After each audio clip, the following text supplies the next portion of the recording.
Hello everybody, welcome to Snyder's Inc. And today we got a MrBallen one, and this one is "This statue will kill you." We're gonna find out about it. Ladies and gentlemen, hit the like button, hit the subscribe button, comment what you think down below. Let's go.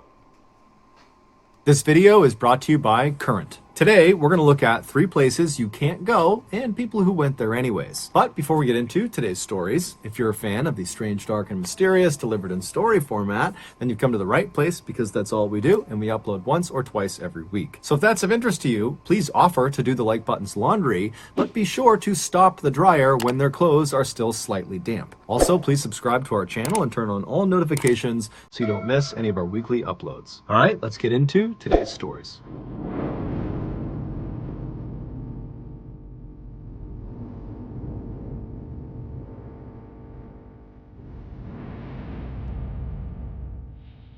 In the fall of 2002, 19-year-old Gemma Houghton moved into her dorm room at the very prestigious University of Manchester in England to begin her freshman year. Her first couple of months at the school were relatively uneventful. She spent all of her time focusing on her studies, and so she really had not gone out and met any new people. But in early 2003, so about halfway through her freshman year, she was standing outside of her dorm when this boy she had never met before walked up to her and introduced himself. He was this tall, very handsome, very charming guy. He said his name was Ian Redmond. He was a senior at the school, and he in fact lived in the same building that she did, and so he just wanted to introduce. How does this happen? How does this happen to couples where people just walk up and introduce themselves? I can't do that. I don't like talking to people. I'm especially just not going to walk up to a female and start talking to them. It's just not in my DNA. It's just not the way I work. So, I don't know how people do that. Himself. Now, Gemma was not looking for a boyfriend, but she was immediately attracted to Ian, and Ian would later say the feeling was mutual. This chance encounter would ultimately blossom into a full-fledged romantic relationship, one that would ultimately lead to Ian 6 years later proposing to Gemma on Christmas Eve 2000. 6 years, god damn. They waited to do that one. I'm not thinking that's probably how my relationship works. I'd probably be waiting. I wouldn't jump right into a marriage or anything like that. Hell no. 2009. That same year they got engaged, the couple who had diligently saved money for years and years and years were able to pool their money and buy a house together. It was not a very nice house. It was a fairly beat up cottage in this little town in England that would need a lot of work. But Ian and Gemma were actually very excited to do the work. They looked at this as an opportunity to make the house exactly the way they wanted it, and it was a chance for them to spend some quality time together. So for the next 2 years, during all... Well, you two are already spending time together. I don't think that's your shit there. But yeah, to build a, partially beaten up house to make it, and like be able to do the stuff to make it your own. That does sound like a fun thing. That sounds like a fun idea. All of their free time, Ian and Gemma would work on their home, and then finally in August of 2011, right before their actual wedding day, they finished the renovation. Their home is done.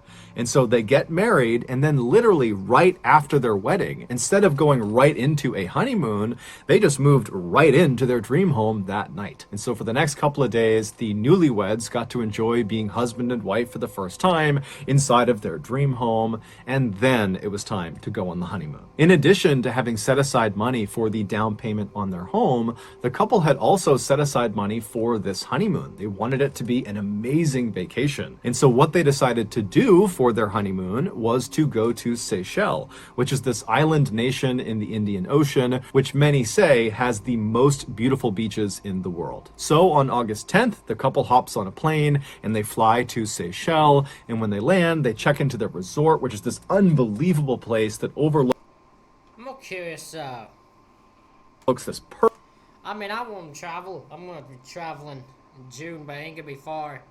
I'm gonna be out of town for a few days, and then I got stuff going on 1 week that's gonna just...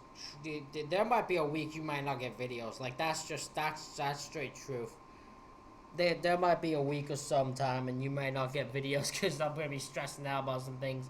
I got a trip, then I gotta come back. This is like the end of June. I got a trip, then I come right back, then I go right for like a day or two, and then I'm gonna be going into dental surgery. So I'm gonna be losing my mind. But I don't have to worry about that now, at least. but that's gonna be on my brain. Perfect beach with white sand and crystal clear waters. And then after getting checked in, the couple goes down to a restaurant and they're having a bite to eat. And as they're sitting there, they're probably thinking to themselves, this is going to be the best vacation ever. During the first week of their trip, the couple was very active, spending lots of time exploring the island and going out on different excursions and going to lots of restaurants. They were just all over the place. And so come Tuesday, August 16th, which was the start of their second week and final week of this honeymoon, the couple was kind of tired from all the activity. And so they decided they would just have a lazy day at the beach that day. And so the couple grabbed their swimsuits and their towels and their chairs, and they left the resort and headed down to the beach right outside. And then after finding a decent spot on the sand, they set up their chairs and towels, put their stuff down. And Gemma, she laid down on one of the chairs to begin sunbathing. And Ian, he grabbed his fins and his snorkel and he kissed Gemma on the cheek and said he was going to go down to the water and go for a swim. Gemma remembers watching Ian as he walked across the beach and stopped in front of the water and put on his big fins and got a snorkel on, and then he kind of awkwardly duck walked his way into the water.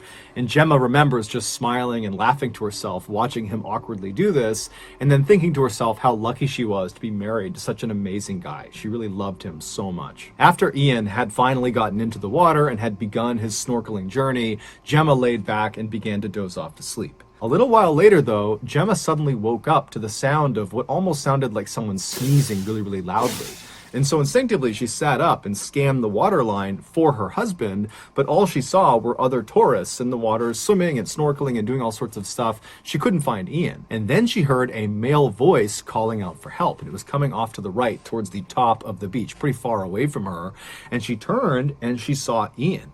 Ian was about 60 feet off of the sand, so he's well out into the water, and he appeared to be kind of hunched forward with his arm kind of in the water, and he's waving his other arm in the air. It was like he was stuck on something, and before Gemma could get up and run to him or help him in any way, Ian just begins to scream at the top of his lungs. When Ian began screaming, there was a surgeon who was also on vacation at this beach, who was in a boat near where Ian was. He hears the scream and he boats over to Ian, and he and the guy who was in the boat with him managed to pull Ian out of the water. They get him on the boat, and Ian is alive and he's conscious, but he is missing his entire left arm. He's missing the majority of his left thigh. And what did this man encounter in this water that he shouldn't have? Because whatever it is was violent towards his ass. And there was a huge chunk missing from his midsection. It would turn out Ian had been attacked by a bull shark, one of the most... Oh my! Ian had been attacked by a fucking bull shark. What? That's...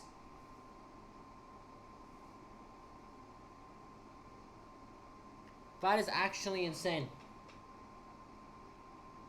That is actually insane. That is terrifying. God. And just in his honeymoon, too. God. Most aggressive sharks in the world. That sneezing sound that Gemma had heard that had startled her awake was the sound Ian had made through his snorkel when the shark bit down on him. The surgeon rushed Ian to the shore and pulled him out and got him onto the sand and began trying to save his life. At the same time, Gemma had come running up the beach and she managed to push through the quickly forming crowd, and she drops down next to her husband. And Ian at this point is alive and he's conscious. He's very badly hurt, but he's looking up and he's clearly making eye contact with Gemma. And Gemma, she's looking down at her husband and she's making clear eye contact with him, and they don't really say much. It was like this horrible moment where all they could do was just be in the moment together. And so during this kind of silent acknowledgement, Ian would ultimately pass away. It would... Man.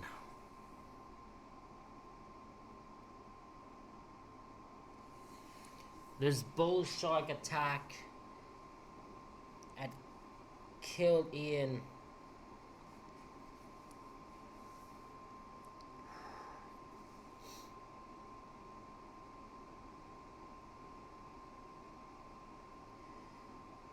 On his honeymoon, everything was going great. And the one time he goes into the water and the one time they relax, turn out, over the past few weeks, there had been a rash of shark attacks at this beach, including... How were people allowed to swim if there were shark attacks known for happening? How was that just such a regular thing? How? Including one other fatal attack on another tourist. Because shark attacks in Seychelles were so unheard of, they believed this had to be the work of one rogue bull shark. That was the one shark that was doing all of these attacks. And so because this shark had not been captured or killed, the country had actually instituted a temporary ban on swimming at this beach and a few other beaches. But for whatever reason, the ban had not been communicated effectively to the tourists, nor had it been enforced on the tourists. Of course it hasn't. The law's stupid. Any single country exists. The law has somehow is fucked up in some way. How do you have a law and you have a thing that says you cannot swim in the water because there's a bull shark, and you have no one on this beach to fucking enforce it? Everyone, I don't get it. I don't understand how people are this fucking stupid. And so Gemma and Ian had no idea the water was a dangerous place to be. They just looked out and saw other tourists swimming around and believed it was totally safe, when in reality, it obviously wasn't. Gemma would quickly return to England, and she would host her husband's funeral in the same...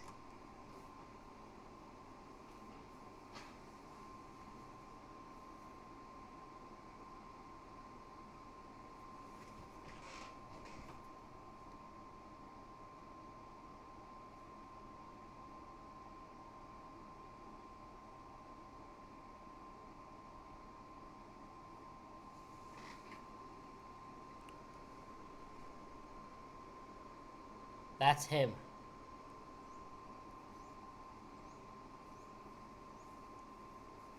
I know that because it's gray.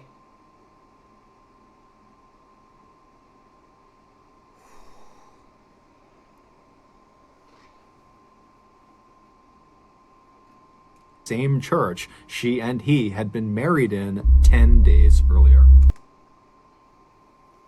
She buried her husband 10 days after getting married to him. Oh my God.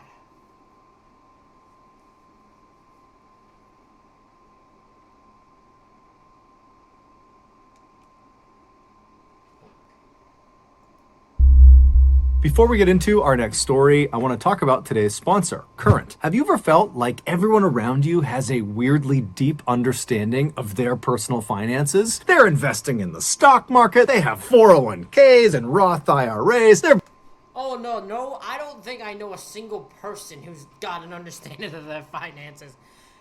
I know people of different ages, too. I don't know anyone who knows that has their finances figured out. Buying up crypto and NFTs and Ethereum, they got all this stuff going on, and you're like, I have a bank account? If that's you, then you're like me. And if you're like me, you really need to sign up for Current. Imagine a company that could drastically simplify your personal finances. They could help you save money, they could earn you points on your purchases, and on top of that, they have a very slick mobile app. Well, the company you're thinking of would be Current. They are not only designed for the not financial gurus like myself, they are also designed for the future. Right now, virtually every bank requires you, at least at some point, to come into their physical location, despite the fact we're in 2021, about to go into 2022, where everything is online, but banks have not evolved. I think it's the smartest thing the bank has done. I think the banks not moving to digital is the smartest thing they've done, because everything that is digital also can be messed with and fucked up and screwed. Like crypto, or stock market, and fucking NFTs, and all that shit. So I think the bank making you have to go in there is probably, literally, the smartest move they've done. Current, on the other hand, they have evolved. Their entire operation is online. Once you sign up, they fire you off one of these sweet little debit cards, but then everything else is done on their app. Current and I are also giving away $10,000 to you all. All you gotta do is sign up for Current using my promo code BALLEN, and then you could be one of 20 people who wins $500. So go sign up now. Okay, back to the stories. I will not, but you all should. If you want to understand your finances, go do that. In 1986, 35 million Americans went to see the brand new movie Crocodile Dundee, which was a comedy that starred this very capable and rugged Never heard the movie, never seen the movie. Australian crocodile hunter who goes to New York City. One of the 35 million Americans who saw this film was a 24-year-old model from Virginia named Ginger Meadows. And after seeing this film, Ginger felt inspired to actually go to Australia to see it for herself because it looked so amazing in this movie. So a couple of months later, in March of 1987, Ginger, by herself, hops on a plane and flies to Perth, which is a major city in Western Australia. And her plan was she would land in Australia and then work odd jobs to make a little bit of cash and then use that cash to fund her travels all over the country. And then at some point, after she was tired of doing that, she would head back to the United States. So she...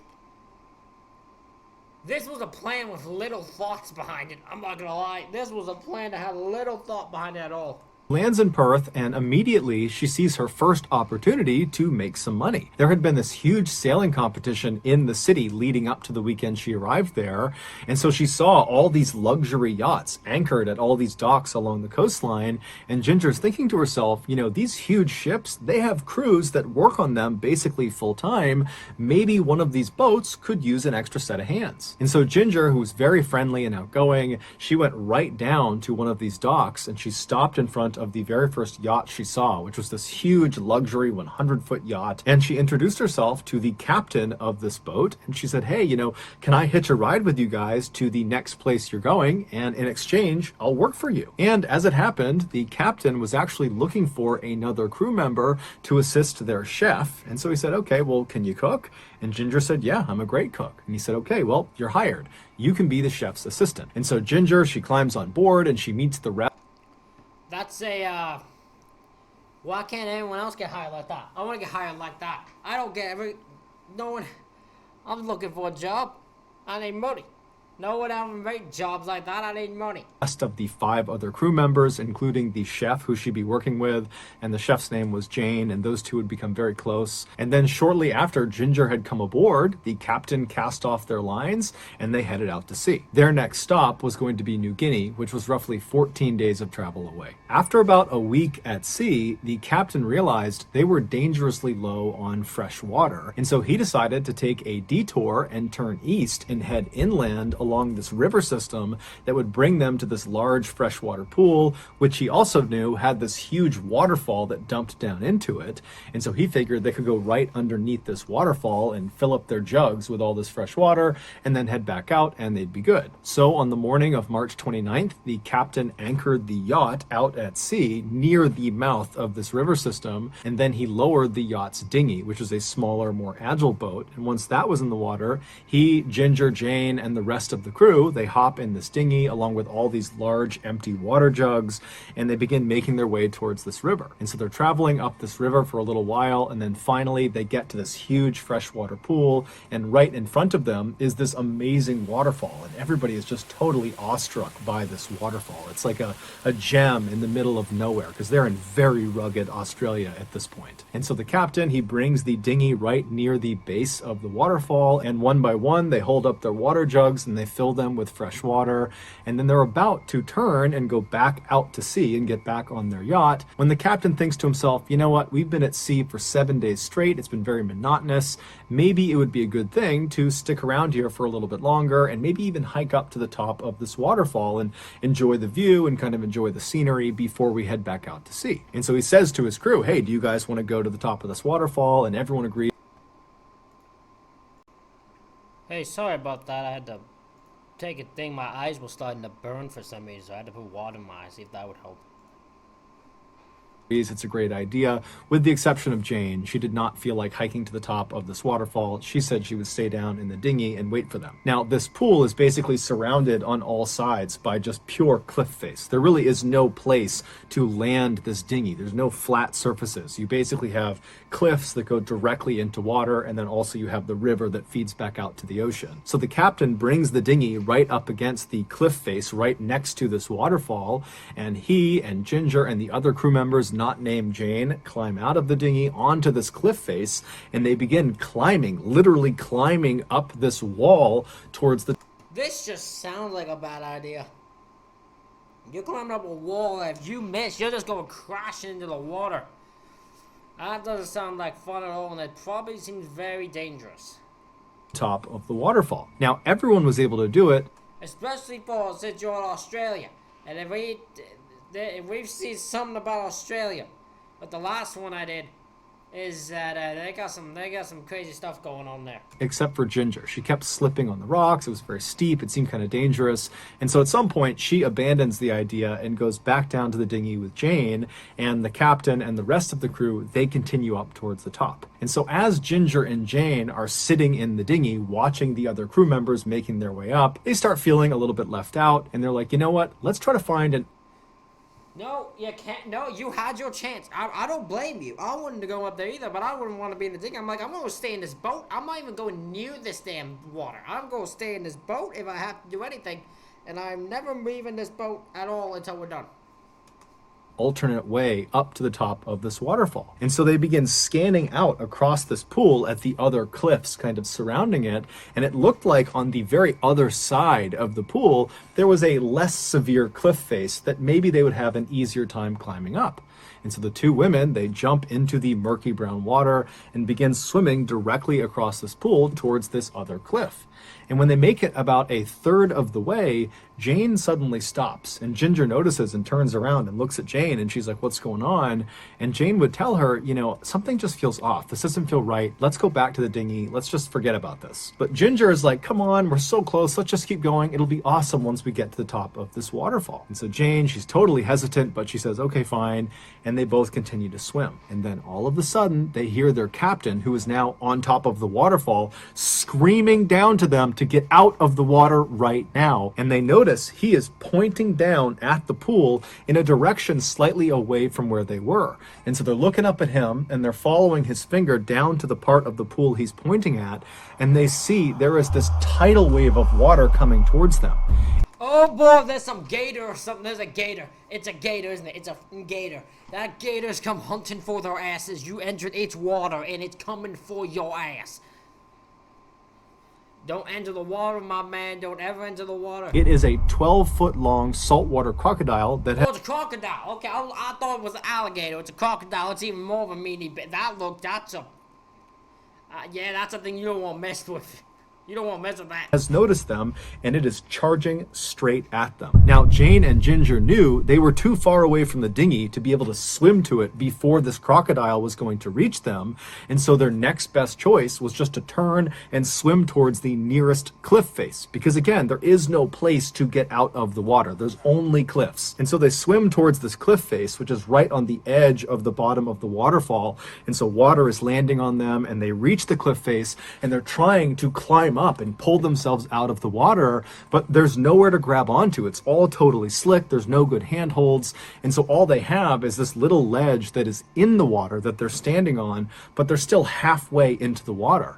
And so after they struggle for a minute trying to pull themselves out of the water and they realize they can't do it, they both just turn around and they lock arms and they look out through the water that's falling down in front of them into the pool, and they see this crocodile has followed them, and it is now stopped right on the other side of the water that's falling down. Oh my god, this gator is toying with this gator is playing a game with them. This gator is sitting there watching these two sit in that ledge, still in the water, but he's not gonna go near that ledge. He's gonna wait for one of them to try to escape. He's waiting. One of you get down. One of you move. I dare you to. And it's just staring at them with its mouth wide open. And the two women are looking at it. They don't know what to do. And the captain and the other crew members, they see what's going on, and they're trying to climb down as fast as they possibly can to try to rescue them. But it's going to take several minutes at least before they get down to I'm about to say, they don't have there's really no escape for them. It's just who gets sacrificed and who doesn't. the dinghy. And so Jane and Ginger, they're totally aware of this, and they're just staring at this crocodile, screaming at it, trying to get it to go away. And at some point, the crocodile does just close its mouth and sink below the surface. But now they don't know where it is, and this causes Ginger to completely panic, and she lets go of Jane's arm, and she dives into the water off to the right.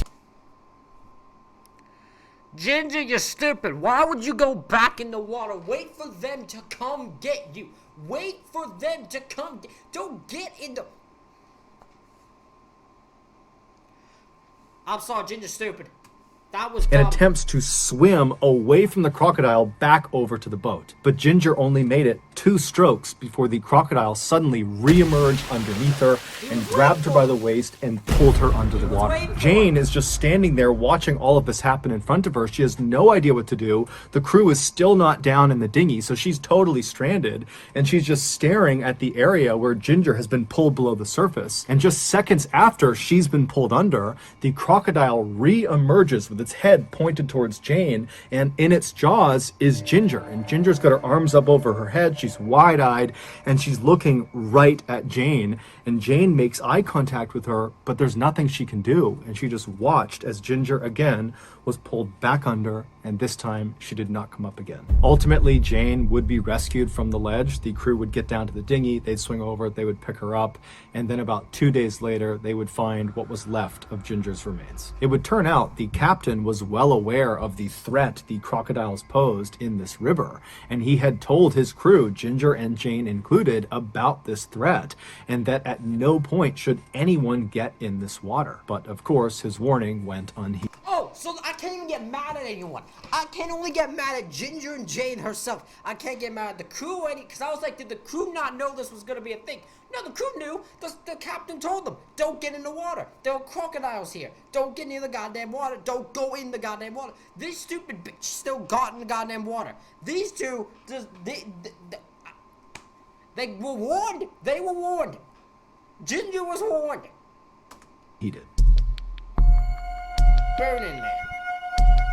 If you Google the words Burning Man and you click on images, you'll see lots of scantily clad and somewhat wild-looking people roaming around the Nevada desert on strange-looking bikes, and in the background, you'll see all these huge, bizarre statues of aliens and That actually looks really cool. I love the look of that. That is actually sick. robots and animals, and these statues are often draped in more wild-looking people, or these statues are on fire, and these wild-looking people are dancing and rejoicing all around the flames. Based on these images, you might think Burning Man is just some totally weird substance-fueled party out in the middle of the desert. And while that is true to some degree, it's not totally accurate. Burning Man is not... I'm actually curious,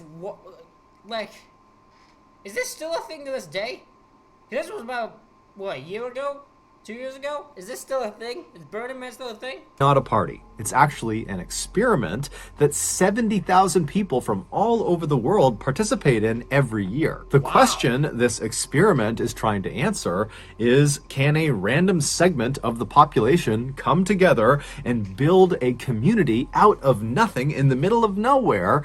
And can they do it while knowing at the end of Burning Man, which is always 9 days long, everything they build, the sculptures, the shelters, everything will be torn down and destroyed and erased from the planet as if it had never been there in the first place. And amazingly, year after year after year, the answer to this question is yes. Yes, they can. As soon...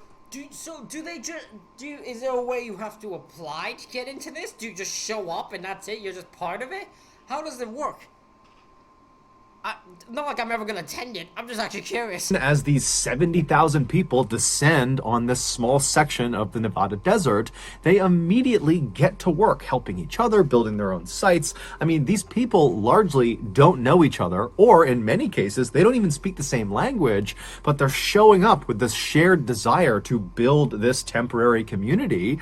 And so they begin seamlessly working together. And while shelters are being stood up all over the place, other attendees will pull out instruments and form impromptu bands, and then the artists of the group will get together and begin building these kind of strange sculptures. And so very quickly, within only a few hours, every year in Burning Man, this plot of barren desert turns into this beautiful otherworldly utopia full of totally happy and fulfilled and excited strangers. But in 2017, the utopia that was created at that Burning Man was shattered by one man, and his name was Aaron Joel. In 2017, Aaron Joel was a tall, handsome 41-year-old free spirit who, from the time he was just a little kid, had this sort of restless energy about him. He always needed to be out doing stuff. He could never sit still.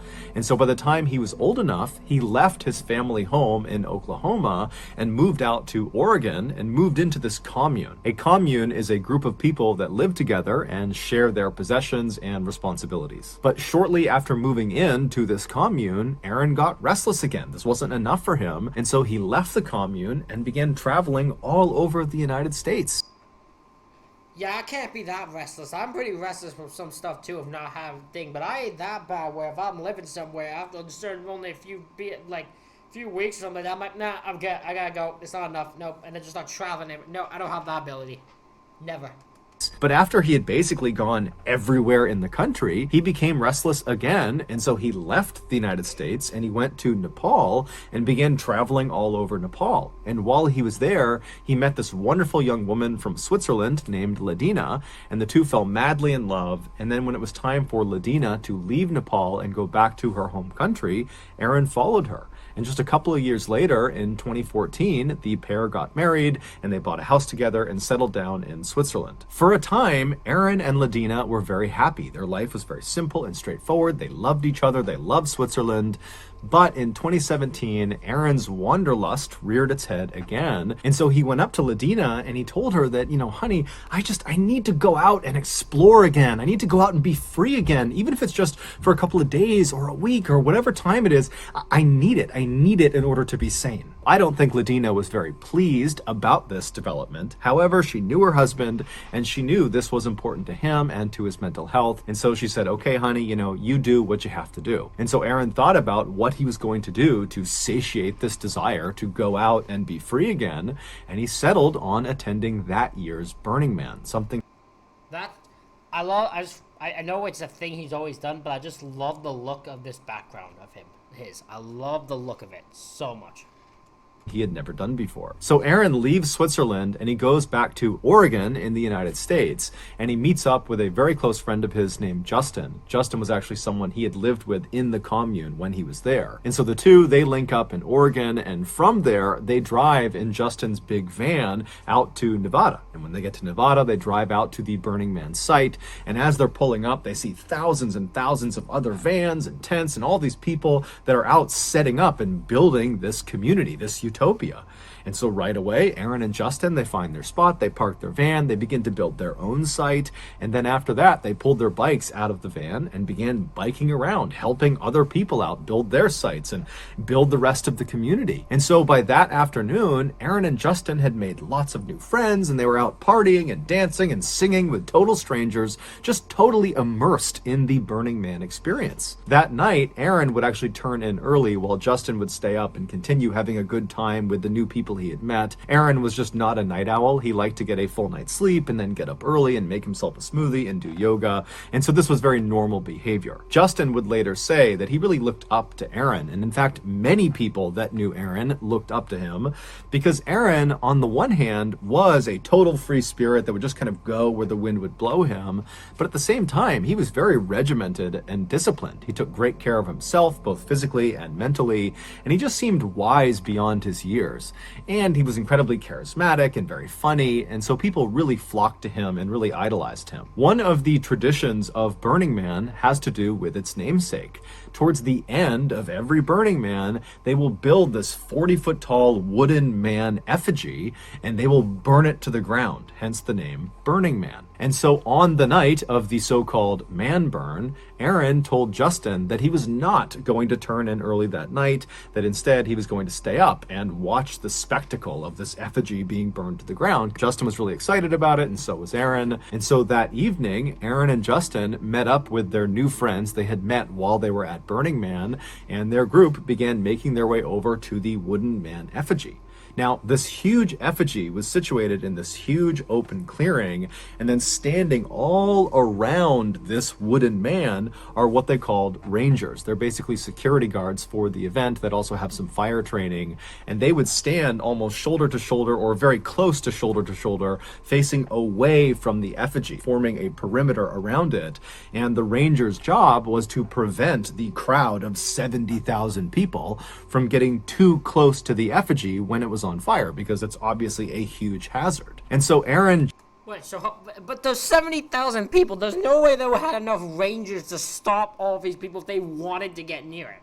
Justin and their friends, when they got to this clearing and saw the effigy, they would have seen thousands and thousands of event attendees converging on this effigy, getting as close to the rangers as they possibly could on all sides. And so Aaron and Justin and their friends, they make their way up to one particular section of this crowd, and they begin fighting their way through all these people, trying to get as close to the rangers as they possibly could because they want a good view of this man burn. And then once they were satisfied with their view, they just stopped and waited for the effigy to be lit. But before the effigy was lit, Aaron would turn to Justin and say, "Hey, I have some friends from Switzerland who are here right now. They're on the other side of the effigy, on the other side of the crowd, and I'm going to go see them right now." And so Justin was totally bummed that Aaron was going to be leaving right before this thing is lit, because he wanted to experience this with Aaron. But he said, "Okay, no problem. I'll see you hopefully, before this thing gets lit, or, I'll see you after this burn is done." And so Aaron departed the group, and Justin watched as he kind of disappeared into the crowd.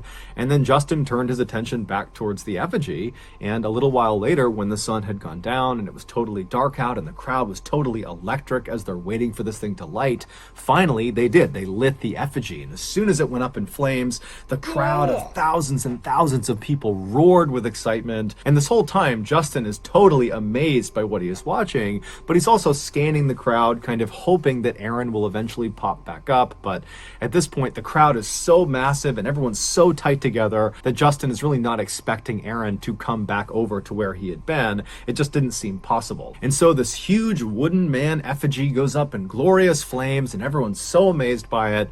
And then eventually the flames begin to dwindle down as the structure continues to burn lower and lower to the ground. And then finally, when the fire is just about out, the crowd of people begin to disperse. And at this point, Justin again looks around, hoping to maybe see Aaron, but Aaron has not come back yet. And so Justin just says, "Okay, maybe it's time to leave and go check in with Aaron back at the van." And so he notifies his friends that he's going to turn around and head back.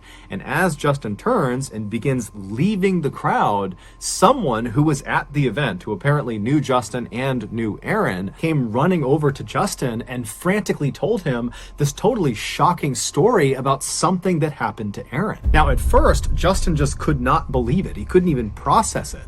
It seemed so outlandish and unbelievable that it just could not have happened. But he was thinking to himself, I haven't seen Aaron since he left to go see his friends from Switzerland, and I have no idea where he is. And so Justin starts looking around the crowd again. He's not seeing Aaron, and he's starting to panic. And so finally, Justin just... Don't tell me this man went into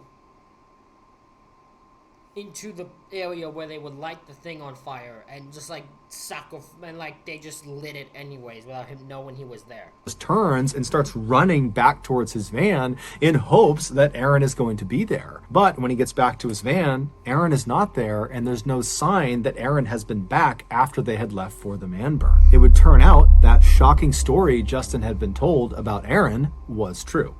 This is that shocking story. After Aaron told Justin that he was going to go to the other side of the crowd and spend some time with his friends from Switzerland, he disappeared from the group and he made his way over to that far side of the crowd. but we don't know if he actually met up with friends from Switzerland or if that was just some cover to get away from Justin and the other people he was with. But regardless, at some point, Aaron made his way over to the other side of the effigy, away from Justin and away from his other friends. And once he was over there, he pushed his way towards the front of the crowd until he was right in front of the Rangers with front row seats of the effigy. And then after the effigy was set alight and was fully engulfed in flames, Aaron, at some point, bum rushed one of the Rangers right in front of him and was able to push past him. And then before that Ranger or any other nearby Rangers could stop him, Aaron was able to sprint directly into the bottom of this massive effigy. So Aaron just on it, the thing was on fire. So knowing the danger still, Aaron for some reason ran into the flames? Why? Why would he do that? What reason would he have to do that? Right into the fire, and he disappeared inside of it. Because the crowd was massive and unruly and many people were under the influence of drugs or alcohol or both, because of all of that, even though Aaron is running into the fire right in front of them, it was like nobody noticed. Everybody was in kind of their own worlds, and it's dark out, there's this fire. I mean, there's so many distractions that really nobody noticed this happening besides the Rangers that were immediately affected by Aaron running past them, and some of the people that were right at the front of the crowd watching as Aaron did this. And so this is why Justin and the rest of his friends had no idea this had happened, despite the fact they were watching this fire as this was happening. Aaron would ultimately only be inside of the flames for 12 seconds before the Rangers were able to go inside and pull him out. But by that time, it was already too late. Aaron would be rushed to the hospital, but he would die that night. It would later be determined that Aaron was completely sober at the time he decided to run into the... What happens when this man doesn't get a night's sleep? That's all that happened. This man just didn't get a night's sleep and just decided to go running into a fire. What the hell? Man was sober, completely straight of mind, yet made a bizarre choice that I can't figure out why. Burning Man, which means he was of clear mind when he decided to do this. And so it was determined that his death had to be a suicide. However, his family and his friends and anybody who knew him are just totally not buying the idea that he decided to commit suicide, especially like this. It just didn't make any sense. Well, but you have no other... It's not foul play. Someone didn't throw him from the fucking beginning. They saw him barrage, shoulder block the guy out of the way and run into the fire. But it's a suicide. There was nothing... He wasn't done against his will. He made the choice to do it. There's no other thing. He's sober while doing it too. This is not something Aaron would have done. He was acting totally normally. His behavior was not erratic. Something else must have caused this to happen. But unfortunately, at this point, no one has come close to figuring out what this other thing could be. And so to date, his death still remains largely a mystery. Here, because even if he wasn't sober, they wouldn't hide that, because that doesn't do any different. That's not any different. It would just be, oh yeah, this guy was on some mighty shit and clearly chose to do a stupid choice, but that wouldn't affect. They wouldn't hide that. Is a picture one of the bystanders took of Aaron as he charges into the fire. Okay, I'm just gonna be honest, that is a fantastic shot. This shot is fantastic. This is some looks like some sort of Native American running it. This is an amazing visual. Oh my god, I would not know what the shot of this is if I saw this in a different scenario, but it looks amazing. So that's going to do it, guys. Ladies and gentlemen, that is it for this reaction video. Let me know what you think about it in the comments. Hit the like button, hit the subscribe button. Thank you all for watching. I'll see you all for the next one.